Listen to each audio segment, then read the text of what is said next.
मोदी का काम अच्छा लगता है, मोदी का काम बोलता है। जो डेवलपमेंट करेगा वही आएगा, चाहे कोई भी पक्ष का पार्टी आए। गठबंधन से कोई फर्क नहीं पड़ता। मदर थी 40 सुषमा स्वराज, वो भी बहुत अच्छी थी, वो भी अच्छी नेता थी बीजेपी की। राष्ट्रीय हित के लिए जो है मोदी ठीक है। देश की बात आती है तो मोदी जी ठीक है। लेकिन छोटे लोग के लिए रेहड़ी पटरी ये सब छोटे काम के लिए केजरीवाल जी ठीक हैं। फिलहाल नई दिल्ली की सीट तो आम आदमी के हाथ में। मोदी का बहुत कोई इनमें कोई प्रधानमंत्री बनने के लिए कोई नहीं है ना सर, ना आम आदमी में ना कांग्रेस में। जो कमा के खा रहा है वो खा रहा है, जिन्होंने हल्ला मचाना शोर मचाना है वो तो उनके लिए महंगाई भी है, बेरोजगारी भी है। नहीं, बेरोजगारी तो मुद्दा है, लेकिन बेरोजगारी संभव नहीं जब जनसंख्या नियंत्रण लाना चाहिए सरकार को इसमें। नमस्कार, डीएनपी इंडिया में आपका स्वागत। मैं हूं आपके साथ राहुल चौधरी। तो आज हम मौजूद हैं दिल्ली की नई दिल्ली लोकसभा सीट पर। आपको बता दें कि बीजेपी ने यहां पर बांसुरी स्वराज को प्रत्याशी बनाया है और आम आदमी पार्टी ने सोमनाथ भारती को यहां से अपना उम्मीदवार बनाया है ये चुनाव जीतने के लिए। और इस बार कहा जा रहा है क्योंकि कांग्रेस और आम आदमी पार्टी का गठबंधन है, तो इसीलिए बीजेपी के लिए हर सीट पर जीत पाना इस बार कड़ी चुनौती है। तो क्या धरातल पर ऐसा है? आज हम यहाँ के जो स्थानीय लोग हैं उनसे बात करेंगे और जानेंगे कि यहाँ पर स्थिति कैसी है और किसका पलड़ा भारी रहने वाला है। जी भाई साहब, क्या नाम है? विजय पांडे। तो पांडे जी, कैसा लग रहा है इस बार माहौल किसके पक्ष में है? मोदी के पक्ष में। मोदी के पक्ष में? हाँ जी। क्यों लगता है आपको ऐसा, क्या कारण है? मोदी का काम अच्छा लगता है, मोदी का काम बोलता है। हाँ। मोदी का काम बोलता है सर, मोदी का काम अच्छा लगता है और मोदी का अच्छा कारोबार कर रहे हैं, मोदी का काम अच्छा लगता है इसलिए। क्या क्या आपको लगता है कि क्या काम इस बार? मोदी का हर काम अच्छा लगता है, मोदी का सारा चीज़ मुझे जनता को अच्छी लग रही है, हम लोगों को अच्छा लग रहा है। हाँ। नहीं आपको लगता है इस बार आम आदमी पार्टी कांग्रेस का गठबंधन है यहाँ पर दिल्ली में? अपनी अपनी सोच है सर, आदमी के हर आदमी की मत अपनी अपनी अलग है। हाँ। किसको का अच्छा क्या लगा, हमें मोदी का अच्छा लग रहा है, उन लोगों को और अच्छा लगेगा जैसे। मतलब ये लोगों की अपनी अपनी सोच है? अपनी अपनी सोच है। हाँ जी भैया, आपका नाम क्या? रमेश मिश्रा। तो मिश्रा जी, आप बताएं आपको क्या लगता है इस बार यहाँ दिल्ली में कैसा रहेगा माहौल, किसके पक्ष में है? मोदी पक्ष है, मोदी जी हैं, जो भी है मोदी जी रहेंगे। लोग तो कह रहे हैं कि देखिए इंडिया गठबंधन इस बार दिल्ली में आम आदमी पार्टी कांग्रेस का गठबंधन है। जो डेवलपमेंट करेगा वही आएगा, चाहे कोई भी पक्ष का पार्टी आए। अच्छा, क्यों है ऐसा? मतलब जो वर्क करेगा सर, आज के तो जो वर्किंग में जो वर्क करेगा वही बंदा आएगा। मतलब आपके हिसाब से सरकार काम कर रही है? बिल्कुल कर रही है जी। तो आम आदमी पार्टी की सरकार दिल्ली में है, वो काम नहीं कर रही? नहीं, काम वो भी कर रही है, अपने अपने तरीके हैं, बस थोड़ा उनका काम करने का स्टाइल अच्छा है, काम अच्छा कर, डिसीजन अच्छे हैं उनके, अच्छा लगता है। बस इन्हीं की सरकार आनी चाहिए वैसा तो। मतलब आपके हिसाब से बीजेपी की सरकार आनी चाहिए? वो तो आएगी सर 100%। कितनी सीटें आ रही हैं फिर? सर सीट का आइडिया नहीं है, बस 100% आती है। हम लोग तो वर्क करवा रहे हैं, क्या आते हैं। तो आप कहाँ हैं, दिल्ली के रहने वाले? प्रॉपर दिल्ली के भी हैं, बाहर के भी हैं। अच्छा। यहाँ पर डालते हैं वोट? हाँ, दिल्ली में डालते हैं। कौन सी सीट पे? ये अपने शाहदरा मिले से। तो वहाँ कैसा है माहौल? वहाँ बीजेपी है। बीजेपी? हमारे यहाँ तो विदेशी आती है, बीजेपी आती है। जी अंकल, आपका नाम क्या है? महेश कुमार। क्या किस तरह से देखते हैं, क्या सोचते हैं आप कि कैसा माहौल चल रहा है इस बार जब यहाँ पर कांग्रेस और आम आदमी पार्टी का गठबंधन है और बीजेपी एक बार फिर से 7 की 7 सीट जीतने की बात कर रही है? किस तरह से देखते हैं आप? गठबंधन से कोई फर्क नहीं पड़ता। बीजेपी का। तो मतलब इसके पीछे क्या कोई कैंडिडेट यहाँ पर जो बांसुरी स्वराज हैं उनका प्रभाव है या फिर केवल बीजेपी और जो मोदी सरकार उसका प्रभाव है? भाई 10 साल से तो बीजेपी है ही यहाँ पे। ठीक है, और कैंडिडेट भी कोई खास नहीं है इसका, आप वाले ने जो कैंडिडेट बता रहा है हमारे हिसाब से तो कोई कैंडिडेट सही नहीं है इसका। बांसुरी स्वराज का ज़्यादा प्रभाव है। तो आपको लगता है जब ये माहौल इस तरह का बन रहा है कि अब की बार बीजेपी को नुकसान होगा? ये एक तरफा जीत होगी, ये बांसुरी स्वराज की एक तरफा जीत रहेगी नई दिल्ली से। और इसके अलावा जो बाकी की 6 सीटें हैं उन पर क्या मानते हैं आप? 6 पे मैं कुछ नहीं बोल सकता। मैं अपने एरिया की बात करूंगा, 6 की जो लोग बताएंगे वो बताएंगे। नहीं। तो यहाँ पर मतलब नई दिल्ली सीट पर जो बांसुरी स्वराज यहाँ से उम्मीदवार हैं, बहुत बढ़िया जाएगा देखने में। जी भैया, आपका नाम क्या है? मनोज कुमार जी। आप किस तरह से सोचते हैं इस चुनाव में किसका पलड़ा भारी रहने वाला है? फिलहाल तो खैर बीजेपी है। अब फिर इन्होंने आपस में गठबंधन कर रखा है तो वैसे ही गठबंधन का कोई फायदा भी नहीं होता इतना, बीजेपी ही आएगी लगभग। तो यहाँ पर जो कैंडिडेट हैं बीजेपी की, जो बांसुरी स्वराज हैं, उनका प्रभाव है इस क्षेत्र में? बिल्कुल बिल्कुल, उसकी मदर थी बेचारी सुषमा स्वराज, वो भी बहुत अच्छी थी, वो भी अच्छी नेता थी बीजेपी की, तो बीजेपी है। हाँ बिल्कुल। तो मतलब जो पूरा क्षेत्र है यहाँ का, आप सभी एक साथ में हैं या केवल आप ही बता रहे हैं इस बात को? नहीं नहीं, एक साथ ही है, ऐसी कोई बात नहीं है। हाँ भाई 70-30 का रेसा तो रहेगा, 70-30 का। 70% बांसुरी स्वराज, 30% है। हाँ चाचा, क्या नाम आपका? जी रमेश कुमार यादव। तो क्या लगता है इस बार किसका माहौल चल रहा है चुनाव में, किसका पलड़ा भारी है? इधर तो केजरीवाल के भारी है, केजरीवाल का है। पक्का। क्या मतलब, क्या कारण है उसके पीछे? कारण कि उसने बहुत अच्छा सुविधा दिया है जनता को, बिजली पानी बस फ्री, हाँ बहुत से अच्छा सुविधा दिया, शिक्षा व्यवस्था में अच्छा काम किया है केजरीवाल, अच्छा काम किया। कह रहे हैं कि देखिए 10 साल से सरकार काम कर रही है, मोदी सरकार सातों की सातों सीटें इस बार भी जीत के ले जाएंगे। हाँ ऐसा तो हो नहीं सकता है, इस बार नहीं होगा। इस बार 7 में से 7 तो नहीं, मेरे को लगता है कि एक भी नहीं मिलेगा। एक भी नहीं मिलेगा? अच्छा, तो मतलब ये कहीं ना कहीं जो कांग्रेस के साथ में गठबंधन है, ये भी एक कारण है क्या? जी है? हाँ, कांग्रेस साथ गठबंधन करने से बीजेपी पे भारी पड़ गया केजरीवाल। जनता यहाँ का चॉइस करती है केजरीवाल को। हाँ, ऑटो वाले से लेकर चाय वाले, हर छोटे वर्ग के लोग केजरीवाल के साथ हैं। तो पहले भी थे 2014 के, 2019 के इलेक्शन में भी। 2014 और 2019 में फ़र्क है। एक के साथ एक फ्री आ रही है ना दोबारा। पटरी छोटे लोग के लिए केजरीवाल जी ठीक हैं। अब जो बड़े बड़े लोग हैं वो उनके लिए मोदी जी ठीक हैं। अच्छा। कुछ लोग तो कहते हैं कि देखिए, मैं कई जगह घूम रहा हूँ, वो कह रहे हैं दिल्ली में केजरीवाल जी, और जब देश की बात आती है तो मोदी जी। देश की बात आती है तो मोदी जी ठीक है, लेकिन छोटे लोग के लिए रेहड़ी पटरी ये सब छोटे काम के लिए केजरीवाल जी ठीक हैं, और ठीक हैं, और ठीक आगे चल के ये रहेंगे। हाँ। लेकिन मोदी जी के लिए तो बड़े बड़े व्यापारी, बड़े बड़े लोग चाहिए। जी भैया, आपका नाम क्या है? राजेंद्र। आपके कैसे विचार हैं इस बार चुनाव में, माहौल कैसा चल रहा है, किसका पलड़ा भारी है? मोदी। मोदी का है जी। ये आपके साथ ही बैठे क्या तो कह रहे हैं केजरीवाल जी आ रहे हैं? नहीं, राष्ट्रीय हित के लिए जो है मोदी ठीक है।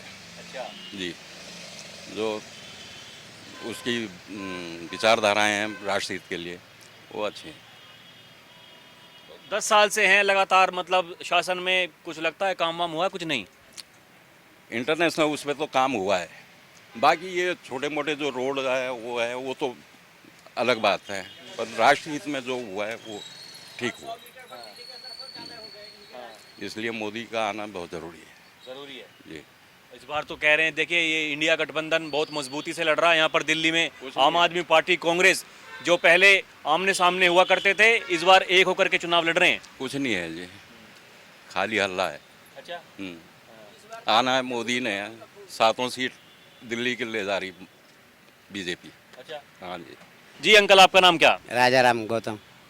आप बताइए, ये इस बार माहौल क्या चल रहा है चुनाव में, किसका लग रहा है पलड़ा भारी यहाँ पर? खासकर मैं दिल्ली की बात करूँ, सातों की सातों सीट की, इस सीट की, नई दिल्ली की। फिलहाल नई दिल्ली की सीट तो आम आदमी के हाथ में। आम आदमी के है? जी, अच्छा।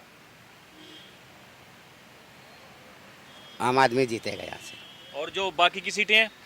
बाकी की सीटें भाई नहीं कह सकता हूँ, लेकिन फिलहाल नई यहाँ से तो वही है। अच्छा। हाँ, और इस बार सरकार बदलना भी चाहिए। कोई भी सरकार आए, हर 5 साल 10 साल में सरकार को बदल देना चाहिए, क्योंकि अगर एक ही सरकार बनती रहती तो उस सरकार को घमंड और गुरूर हो जाता है, क्योंकि वो सोचते हैं कि अब हम ही हैं और कोई नहीं है। इसलिए हर सरकार को 5 साल बाद बदल देना चाहिए, 5 साल के बजाय 10 साल बदलना चाहिए। अगर हर नई सरकार आती है तो कुछ नहीं कुछ उन्नति करती है। लोग कहते हैं कि अच्छा काम किया, अच्छा काम किया। वो अच्छे दिन ना आए, बुरे दिन तो जरूर आए, लेकिन अच्छे दिन तो आज तक का मैंने देखा नहीं। तो क्या कहूँ भाई, बात साफ कि अच्छे दिन जो वादा किए हो, पब्लिक को गुमराह किए हो, तो कुछ तो खरे उतरो।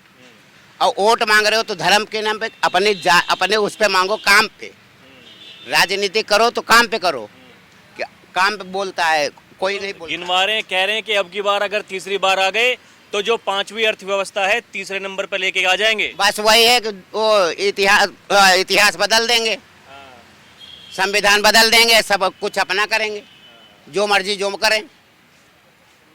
नहीं, वो तो कह रहे हैं कि संविधान अगर हमें बदलना होता तो हम बदल देते पहले ही। मैंडेट के साथ में सरकार है दोनों योजनाओं में। सुनिए, उनका कहना है कि पूर्ण बहुमत से सरकार बनी दोनों योजनाओं में, अगर संविधान बदलना होता तो पहले ही बदल देते। मेरे कहने का मतलब उन्हीं का बंदा बोला ना कि 400 पार करेंगे तो हम संविधान बदलेंगे। क्यों बोले? अगर एकता ने वो कुछ और बोल रहे हैं, वो कुछ और बोल रहे हैं।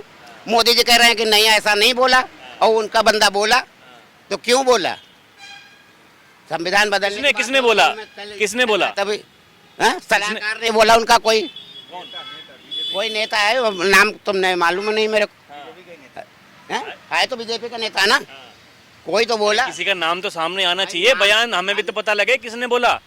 नाम मुझे मालूम नहीं है ना, लेकिन बोला है, मैंने सुना है, लेकिन हम नाम से नहीं वाकिफ हूँ। आपको किसने बताया कि ये ऐसे ऐसे संविधान बदल देंगे? मैं खुद सुना हूँ, देखा हूँ। आप मुझे सुनाइए ना, मुझे सुनाइए। कहाँ से दिखाऊं? वो अब हर बार थोड़ी आता रहता है, कभी आगे ऐसी चीजें तो आदमी सेव करके रख लेते हैं जो काम की चीजें होती हैं। सेव करके, हमारे पास वैसा मोबाइल ही नहीं कि हम सेव करके रखूं। यही दिक्कत है, अब क्या देख रहे हैं क्या नहीं देख रहे हैं, लेकिन इनका कहना है कि सरकार बदलनी चाहिए। ऐसा है, बात सरकार को वैसे बदलना चाहिए, क्योंकि कोई भी हो, जैसे राजस्थान में है, हर 5 साल मुख्यमंत्री को बदल देते हैं, तो कुछ नहीं कुछ तो काम। वो मैं बात आपकी सहमत हूँ, ठीक है, देखे विकास कार्य होने चाहिए, लेकिन मैं एक बात जानना चाहता हूँ, ये जो किसने कहा कि संविधान बदल देंगे, मुझे उस नेता का या आपके पास कोई वीडियो क्लिप है, मुझे एक बार दिखा दीजिए। मेरी बात सुनो, मोदी जी कह रहे हैं कि केजरीवाल ये फ्री दे रहे हैं, केजरीवाल वो फ्री दे रहे हैं, लोग भी कह रहे हैं। क्या मोदी जी ने नहीं कह रहे हैं कि हम 80 करोड़ जनता हमारे हिंदुस्तान में गरीब है, तो फिर उन्नति क्या हुई? ये आपकी बात जायज है। उन्नति क्या हुई? देश तरक्की हुआ तो 80 करोड़ जनता क्यों गरीब है? ये आपकी जायज बात है। मैं आपका से नहीं बट रहा, कांग्रेस की रात से भी बट रहा है, लेकिन मोदी जी अपना बैग बनवा के क्यों बांट रहे हैं? आखिर क्यों? क्या मोदी जी के इतनी प्रॉपर्टी के जनता को अपने घर से खिलाते हैं? हमारे खून पसीना है ना, हमारे खून पसीना का, हमारे खून चूस के और हमें को फ्री देते हैं। 10 रुपए का देते हो तो 50 रुपया सूलते हैं, क्यों? आखिर दो तो फ्री दो तो हम जाने, और कोई काम करो फ्री करो। ये तो ये सभी कर रहे हैं, ये तो ये जो दिल्ली की सरकार है ये भी दे रही है फ्री। नाम क्यों केजरीवाल का बदनाम किया जाता है? भाई तुम भी फ्री दे रहे हो, हम भी फ्री दे रहे हो, तो हम तुम्हारे ऊपर कीचड़ क्यों चालू? क्या नाम है जी आपका? राजेंद्र सिंह। कैसा लग रहा है चुनाव इस बार, किसके पक्ष में जा रहा है? अब तो है मोदी जी चल रहे हैं जी, अभी तो फिलहाल तो। मोदी जी चल रहे हैं। हाँ। क्या कारण है उसके पीछे? पता नहीं जी, अब हम तो वैसे आम आदमी को देते ही वोट, आम आदमी को देते हम तो जी, केजरीवाल। आगे चल रहे हैं, मोदी जी वोट देते हैं आम आदमी को, मतलब क्या मामला ये? केजरीवाल जी को देते ही हम तो शुरू से। अच्छा, जब से केजरीवाल जी आए हैं, कांग्रेस गई है, अब देखो जी क्या होता है। तो मोदी जी आगे क्यों चल रहे हैं? फिर तो आगे उन्हें होना चाहिए था। मोदी जी का बहुत कोई, इनमें कोई प्रधानमंत्री बनने के लिए कोई नहीं है ना सर, ना आम आदमी में ना कांग्रेस में। अच्छा, प्रधानमंत्री एक मोदी जी रह गए बस, इनके पास कोई प्रधानमंत्री बनने के लिए है नहीं कोई, तो यही कारण है। अच्छा, मतलब यही कहीं ना कहीं एक वजह है जिस वजह से मोदी जी आगे चल रहे हैं, क्योंकि इंडिया गठबंधन के पास में कोई नेता नहीं है प्रधानमंत्री बनने लायक। जी हाँ। तो काम वाम नहीं पिछले 10 साल से शासन चल रहा है, क्या काम वाम नहीं हो रहा? कुछ काम हो रहा है सर, पूरे हो रहे हैं सब, हम लोग कॉन्ट्रैक्ट पे काम कर रहे हैं, सब हो रहा है जी। अच्छा, काम तो चल रहे सब, टेंडर मिल रहे हैं सबको, काम कर रहे सब लोग। अच्छा जी हाँ। जी, क्या नाम है भैया? सीताराम। क्या लग रहा है इस बार किसका पलड़ा चल रहा है भारी? सर बाकियों का पता नहीं, मेरी तरफ से तो मोदी जी का पलड़ा भारी है। मोदी जी का? हाँ जी। तो क्या वजह है उसके पीछे? वजह सारी हमारे लिए तो सही वजह है, हम मोदी जी को लाएंगे दोबारा। नहीं, मतलब कोई तो कारण होगा, काम अच्छे हैं, व्यक्तित्व अच्छा है, क्या? तो अच्छा, काम भी अच्छा है, क्योंकि इंटरनेशनल लेवल पे भी अच्छा काम कर रहा है, देश में भी अच्छा कर रहा है, और उनके मुकाबले का कोई नेता है नहीं। आप है तो आप बता दो। कह रहे हैं इंडिया गठबंधन में 26 दल एक साथ में मिलकर चुनाव लड़ रहे हैं, कह रहे हैं हमारे पास में 26 के 26 नेता हैं, हर दल से एक नेता है। तो वो तो मेरी नज़र में तो कोई नहीं है। अच्छा, हमारी नज़र में कोई भी नहीं उनमें से। हमारे लिए तो एक ही है अभी मोदी जी। कह रहे हैं देश में देखिए कितनी गरीबी, बेरोजगारी, महंगाई चल रही है, लोग परेशान हैं, इस बार इंडिया गठबंधन की सरकार आने वाली है, लोग ऐसा बोल रहे हैं। महंगाई बेरोजगारी पहले से भी ऐसी चली आ रही है और अब भी ऐसी है, कोई फर्क नहीं ज़्यादा। वो वैसी थी वो वैसी रहेगी। जो कमा के खा रहा है वो खा रहा है, जिन्होंने हल्ला मचाना शोर मचाना वो तो उनके लिए महंगाई भी है बेरोजगारी भी है। जी, क्या नाम है आपका भैया? मेरा दिनेश कुमार। क्या लग रहा है इस बार किसका माहौल चल रहा है चुनाव में? चुनाव में तो सरकार की कौन सा केंद्र वाले में, हाँ, केंद्र में तो मोदी रहेगा। हाँ। क्या मतलब क्या कारण है उसके पीछे कि मोदी जी रहेंगे? अगर वजह क्या? वजह क्या है? काम जो करेगा बढ़िया उसके लिए बढ़िया है, काम करने वाले को। अच्छा, अब दिल्ली में काम करने वाला केरी। तो कर रहे हैं, रुकिए ना एक बार, आराम से बात कीजिए ना, ये रख दीजिए ना। आइए आइए। हाँ, हाँ, बताइए ना। ये मेरी केजरीवाल तो ये वो सही बोलता है, ये सही बोलता है। हाँ। आइए ये बंद अरे आप तो बताओ। हाँ, क्या लगता है आपको, क्या क्या काम किए हैं सरकार ने, जो आप कह रहे हैं कि एक बार फिर से सरकार आने वाली है? क्या क्या काम किए हैं? हमको तो कोई पता नहीं लगता है काम किया कि मोदी सरकार है केजरीवाल सरकार? केजरीवाल की मोदी सरकार। किसका पूछ रहे हैं? मैं दोनों का बोल। दिल्ली के एक का पूछेगा एक का बताएगा ना, दोनों कैसे? नहीं, दिल्ली के लिए तो केजरीवाल बहुत बढ़िया है। और देश के लिए? देश के लिए मोदी है, देश के मोदी ठीक है। और अब कहिएगा दिल्ली के लिए, तो दिल्ली तो केजरीवाल तो मेरे फेवरेट है वो, मेरे केजरीवाल जी। भारत माता की जय, केजरीवाल सरकार। क्या नाम है? बाल मुकुंद प्रसाद। क्या लग रहा है चुनाव में इस बार किसका लग रहा है पलटा भारी? बीजेपी की। बीजेपी का? क्या कारण है उसके पीछे? मतलब हमारे मोदी लोकप्रिय नेता है, जो विश्व में मतलब लोकप्रिय नेता है हमारे मोदी जी। और मोदी जी जो 5 ट्रिलियन का जो लक्ष्य है, ये 5 साल जीतने के बाद ही होगा। और अर्थव्यवस्था को तेजी से बढ़ाने से बीजेपी का ही हाथ जाता है। और केजरीवाल दिल्ली के लिए ठीक है। ये जो बस फ्री है ये सब के लिए केजरीवाल ठीक है। और बाकी जो राशन फ्री मिलना उसके लिए मोदी जी ठीक हैं? नहीं, राशन फ्री से कोई दिक्कत नहीं है सर। जैसे राम मंदिर है, 370 है, ये सब जो हटने से जो मतलब बीजेपी ठीक है। अच्छा जी। तो मतलब ये नहीं लगता आपको कि कह रहे हैं जो इंडिया गठबंधन वाले हैं कि इस बार बेरोजगारी सबसे बड़ा मुद्दा है, लोग बेरोजगार हैं, उनके पास में काम नहीं है करने के लिए, तो आपको नहीं लगता ये सब हकीकत है कुछ? नहीं, बेरोजगारी तो मुद्दा है, लेकिन बेरोजगारी संभव नहीं। जब जनसंख्या नियंत्रण लाना चाहिए सरकार को, इसमें सबसे बड़ा कि जनसंख्या नियंत्रण लाता है तो बेरोजगारी ऐसे भी कम जाएंगे। अच्छा जी। तो अब की बार उम्मीदें हैं सरकार आएगी तो ये कानून आएगा? हाँ, ये जरूर आएगा, जनसंख्या नियंत्रण आएगा सर। अच्छा जी। बाकी कामकाज ठीक हो रहा सब? ठीक है जी। तो देखा आपने जिस तरह से हमने यहाँ पर लोगों से बात की, किसी का कहना है कि जी बीजेपी का पलड़ा भारी है और किसी का कहना है कि इस बार बदलाव होने जा रहा है। अब क्या होगा हकीकत में, ये तो जब चुनाव के नतीजे आएंगे हमें तभी पता चलेगा। लेकिन एक बात जो कि आज यहाँ पर आपको बतानी बहुत ही महत्वपूर्ण है, आवश्यक है, वो ये कि इस बार बहुत सारे लोग आज हमें ऐसे मिले जो कुछ भी बताने को तैयार नहीं हैं। उनका कहना है कि जी जब वोट देने का दिन आएगा तब देखी जाएगी, यानी कि साइलेंट वोटर्स यहाँ पर आज हमें बहुत सारे देखने को मिले जो अपने दिल की बात बताने के लिए तैयार नहीं है। अब वो किस तरफ जाएंगे उसका करना होगा इंतज़ार। अभी के लिए इतना ही। आप देखते रहें DNP इंडिया। कैमरा पर्सन पीरे के साथ मैं राहुल चौधरी, नमस्कार।